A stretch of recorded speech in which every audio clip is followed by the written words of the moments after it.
एएमएचएसएससी के digital initiative में आपका स्वागत है। बिना कोई फीस दिए और घर बैठे आप एएमएचएसएससी के डिजिटल इनिशिएटिव के द्वारा अपैरल यानी परिधान सेक्टर के 36 जॉब रोल्स की ट्रेनिंग्स पा सकते हैं। ये इनिशिएटिव प्रधानमंत्री जी की स्किल इंडिया स्कीम के तहत और ministry of skill development and entrepreneurship के सौजन्य से आप तक एएमएचएसएससी यानी apparel made ups and home furnishing sector skill council ला रहा है।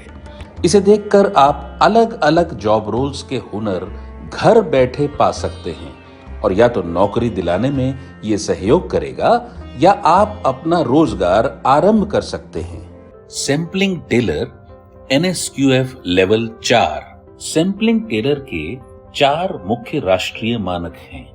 सैंपल बनाने के लिए तैयारी शुरू करें। कपड़े के सैंपल को तैयार करने के लिए कपड़े काटने के संचालन को पूरा करें। हाथ या मशीन से सिलाई करना। सिलाई संचालन में सैंपल गुणवत्ता प्राप्त करने के लिए योगदान। दोस्तों, ये कोर्स 45 से 90 दिनों का होता है। इस कोर्स को करके आप किसी भी कंपनी में नौकरी पा सकते हैं, चाहे वो एक्सपोर्ट हाउस हो या डोमेस्टिक कंपनी हो। यदि आप इस कोर्स को ध्यान लगाकर करते हैं और एक निपुण कारीगर बनते हैं तो आपको कोई भी कंपनी अपने पास काम पर रख सकती है। या आप पहले से कहीं सुइंग मशीन ऑपरेटर का काम कर रहे हो तो ये कोर्स करके आप किसी भी कंपनी में सैंपलिंग टेलर का जॉब पा सकते हैं। इस जॉब रोल की खासियत ये है कि इस ऑपरेटर को सभी मशीनों पर काम करना आता है और उसको सिलाई की भी सभी छोटी से छोटी और बड़ी से बड़ी जानकारी होती है। जैसे पैटर्न में यदि कोई कमी है तो वो उसको ठीक कर सकता है, उसको फैब्रिक की कटिंग करनी आती हो, उसको टेक पैक को पढ़ना और समझना आता हो, आवश्यकता अनुसार बदलाव करना भी जानता हो। सैंपलिंग टेलर को हर प्रकार की मशीन चलानी आनी चाहिए, उसको हर प्रकार की मशीन में धागा डालना आता हो और हर ऑपरेशन की जानकारी हो, जैसे कि बटन होल काज कितना बड़ा होता है, कौन सा बटन कहां पर इस्तेमाल करना है, ओवरलॉक कहां चलाना है और फ्लैट लॉक का क्या काम है। हाथ या मशीन से सिलाई करना। ये सिंगल नीडल मशीन है। ज्यादातर गारमेंट इस मशीन पर ही बनते हैं, लेकिन इसके अलावा भी कई सारी मशीनें हैं जिनका प्रयोग कपड़े बनाने के लिए किया जाता है। उसके बारे में हम आगे आपको जानकारी देंगे। ये देखिए ओवरलॉक मशीन। ओवरलॉक एज में की जाती है, जैसे कि पेंट के किनारे वाले हिस्से में या धागे के रेशों को रोकने के लिए। अब हम आते हैं बटन होल मशीन पर। ये कपड़े में काज बनाने के काम आती है। ये देखिए बटन अटैच मशीन। इसके माध्यम से हम बटन लगाते हैं। पहले हम बटन हाथ से लगाते थे, अब हम जानेंगे बार टैक मशीन। स्ट्रेस पॉइंट या डेकोरेटिव पॉइंट्स पर इससे सिलाई करते हैं। ये रही हमारी फ्लैट लॉक मशीन। ज्यादातर ये निटेड फैब्रिक की सिलाई के काम आती है, जैसे टी शर्ट में हेमिंग करना। शोल्डर की सीम पर भी इसकी सिलाई लगाई जाती है, जिससे सिलाई पक्की हो। आइए आपको अब हम सभी मशीनों के बारे में बताते हैं। Single needle machine, overlock machine, button hole, button attach, bar tack machine, flat lock machine. अब हम सिंगल नीडल मशीन में धागा डालने के सही तरीके को जानेंगे। थ्रेड स्टैंड पर रील को रखे मशीन में थ्रेड गाइड के अनुसार नीडल तक धागे को डालें।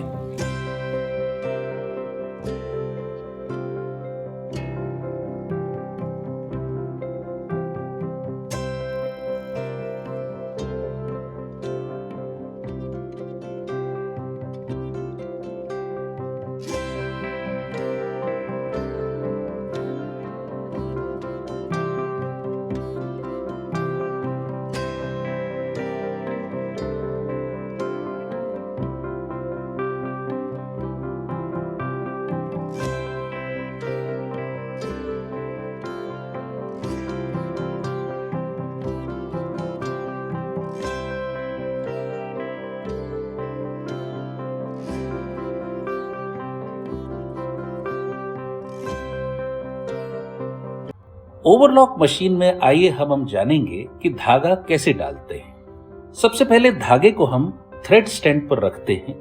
उसके बाद थ्रेड स्टैंड के छेद में से धागे को इस प्रकार से निकालते हैं।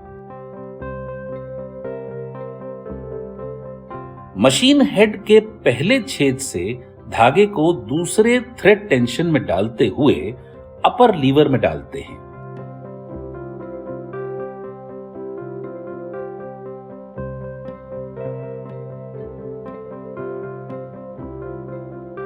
फिर थ्रेड टेकअप से धागे को लेकर थ्रेड कुंडी में डालते हैं। फिर धागे को पहली नीडल में डालते हैं। दूसरी सुई में धागा डालने की प्रक्रिया भी यही है जैसे कि आप इस वीडियो में देख पा रहे हैं।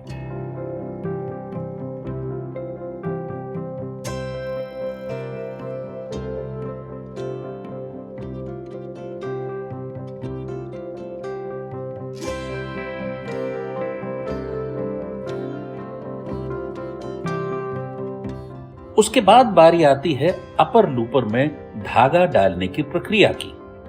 थ्रेड स्टैंड से धागे को लेकर थ्रेड टेंशन में डालते हैं। नीचे आते हैं इस प्रकार से, पहली थ्रेड कुंडी में, फिर दूसरी थ्रेड कुंडी और इसी प्रकार से पांचों थ्रेड कुंडियों में धागा डालकर अपर लूपर में धागा डालते हैं और इसी प्रक्रिया को लोअर लूपर में इस्तेमाल करते हैं जैसा कि आप इस वीडियो में देख पा रहे हैं।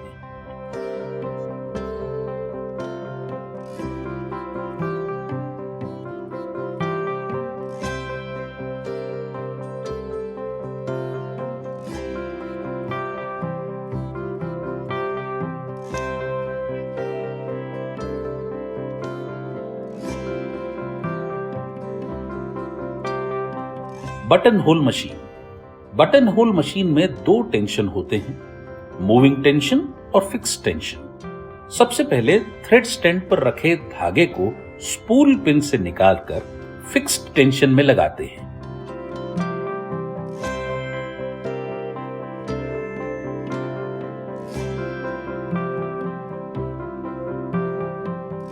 उसके बाद मूविंग टेंशन में इस प्रकार से धागा डालते हैं और उसके बाद नीडल में धागा डालते हैं।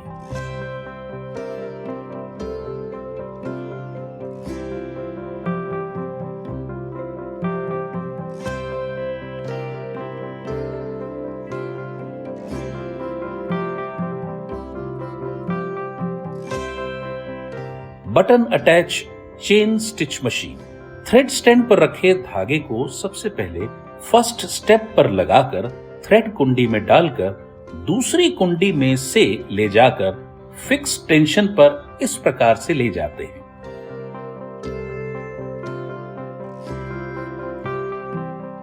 इसके बाद टेकअप पर इस प्रकार से लेते हैं।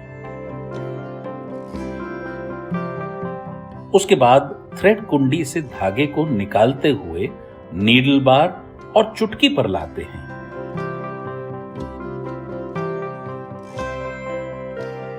फिर नीडल में धागा डालते हैं। बार टैक मशीन। थ्रेड स्टैंड पर रखे धागे को सबसे पहले थ्रेड ब्रश पर लगाकर थ्रेड कुंडी में डालकर दूसरी कुंडी में से ले जाकर फिक्स टेंशन पर इस प्रकार से ले जाते हैं। इसके बाद टेकअप पर इस प्रकार से लेते हैं। उसके बाद थ्रेड कुंडी से धागे को निकालते हुए नीडल बार और चुटकी पर लाते हैं और फिर नीडल में धागा डालते हैं।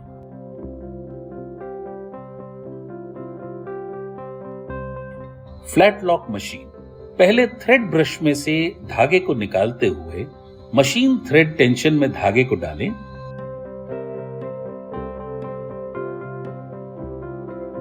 फिर थ्रेड गाइड में से धागे को निकालते हुए नीडल थ्रेड में धागे को डालें।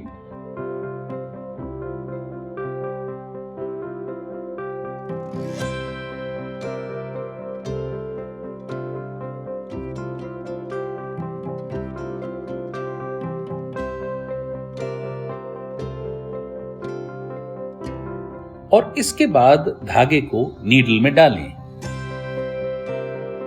सिलाई संचालन में सैंपल गुणवत्ता प्राप्त करने के लिए योगदान।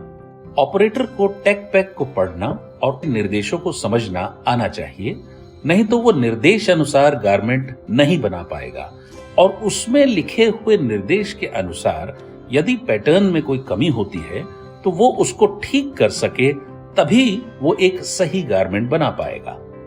कपड़े के सैंपल को तैयार करने के लिए कपड़े काटने के संचालन को पूरा करें। कपड़े के अंदर की सिलवट, क्रीज टेंशन, स्कूनेस को हटाना होता है।